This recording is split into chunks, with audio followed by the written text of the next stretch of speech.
Günümüzdün maanilүү орчундуу кабарлары менен тааныштырып, сиздер менен Ак Кеме YouTube каналында кечки жаңылыктар түрмөгү аны даярдаган жана алып барган мен Адилет Амангулов. Саламатсыздарбы?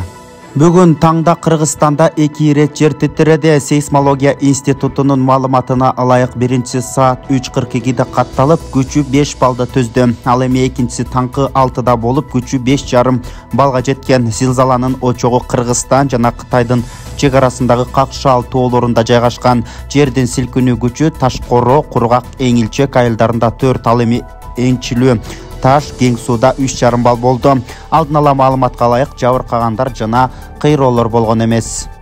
Кыргызстанда биринчи жолу шайлоо электрондук форматта өтөт. Бул тууралуу Боршайкомдон билдиришти. Бул үчүн пилоттук режим менен Самаркандек айыл кеңеши тандалып алынды. Электрондук добуш берүү системасы шайлоо тилкесинен тышкары колдонулмакчы. Ага тизмеге эртелеп киргизилген жарандар катыша алат. Ал үчүн 15 күн мурун Түндүк порталына арыз таштоо керек. Эске салсак, 9 апрелде Нарын, Баткен, Ош, Талас жана Чүй облустарында айылдык кеңештин депутаттарына шайлоо өтмөкчү. Кыргызстандан Россияга экспорттолгон товарлардын көлөмү дээрлик 2,5 эсеге көбөйдү. Бул боюнча Улуттук статистика комитети маалымдады. Билдирмеге ылайык өткөн жыл ичинде Кыргызстандын чет өлкөлөр менен товар жүгүртүүсүнүн көлөмү 11,8 миллиард долларды түзгөн. Анын ичинен 27,4% же 3,2 миллиард доллары Россия менен жүргүзүлгөн соода сатык. Аталган өлкө менен товар жүгүртүү мурдагы жылга салыштырмалуу 40,6%га көбөйгөн. Кытай менен ири көлөмдө соода сатык иштери жүргүзүлгөн. Өткөн жыл ичинде бул өлкө менен товар алмашуунун көлөмү 4,2 миллиард долларга жеткен. Бирок анын көбү импорт, экспорттун көлөмү 61 миллион долларды түзгөн. Туркияда жер титирөөнүн кесепетинен 170 миң имарат кыйраган. Бул тууралуу бүгүн 27 февралда Туркиянын Кыргызстандагы элчиси Ахмет Садык Доган билдирди. Азыркы тапта келтирилген материалдык чыгым такталып жатат. Азырынча бир нерсе айтуу эрте. Буга чейин такталган маалымат боюнча дээрлик 170 миң имарат кыйраган. Бул сан көбөйүшү дагы мүмкүн, деди Доган. Ошондой эле сапатсыз курулуштар боюнча прокуратурага тапшырмалар берилгенин билдирди. Учурда кармоолор уланууда, камалгандардын арасында куруучулардан тарта мэрге чейин бар, деди элчи.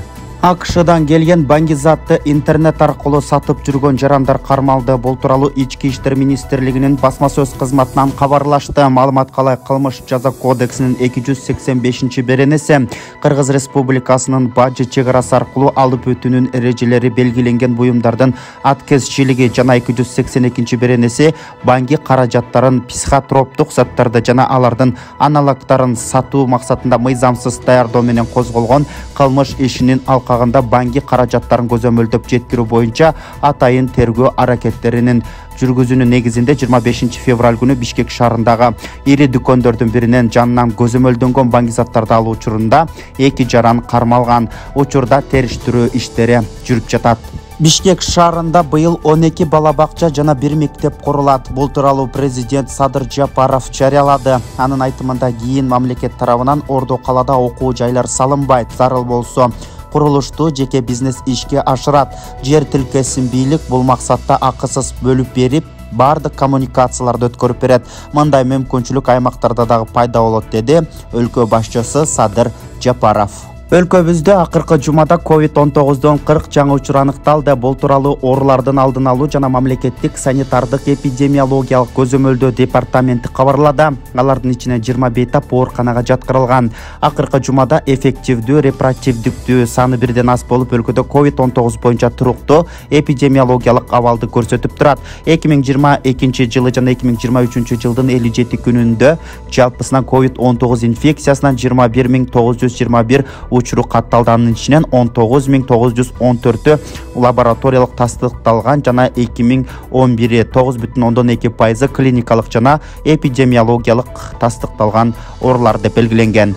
Акмола облусунда жүк ташуучу поезд үйүр жылкыны сүзүп кетти. Мындай маалымат Казакстандын Ички иштер министрлигинин Telegram каналына жарыяланды. 25 февралда Кокшетау Жамантуз станциясында жүк ташуучу поезддин машинисти темир жолдо жылкылар тургандыктан авариялык тормозду баскан. Кагылыштын алдын алуу мүмкүн болбой, натыйжада 32 жылкыны поезд тебелеп кеткен. Поезд 50 мүнөткө жакын токтоп турган. Жыйынтыгында жылкылардын ээсине айыппул салынды. Эми валюталар курсу менен таныштырабыз. 27 февраль саат 9:30 карата чет элдик валюталардын курсу менен таныштырабыз. Республикадагы банктарда жана акча алмаштыруучу жайларда 1 долларды сатып алуу 87 сом 32 тыйындан 87 сом 47 тыйынга чейин болсо, сатуу 88 сом 32 тыйынга чейин болууда. Рубльды сатып алуу 1 сом 14 тыйындан болсо, 1 сом 19 тыйынга чейин сатылууда. 1 евроны сатып алуу 92 сом 60 тыйындан 93 сом 10 тыйынга чейин болсо, сатуу 94 сомго чейин барууда. Күндүн маанилүү кабарлардын түрмөгү мына ушулар болду. Аккеме YouTube каналына катталып, жаңылыктардан биринчилерден болуп кабардар болуп туруңуздар. Сиздер менен Адилет Амангулов болдум. Эртеңки күндүн эсебинен жолугушканча аман туруңуздар.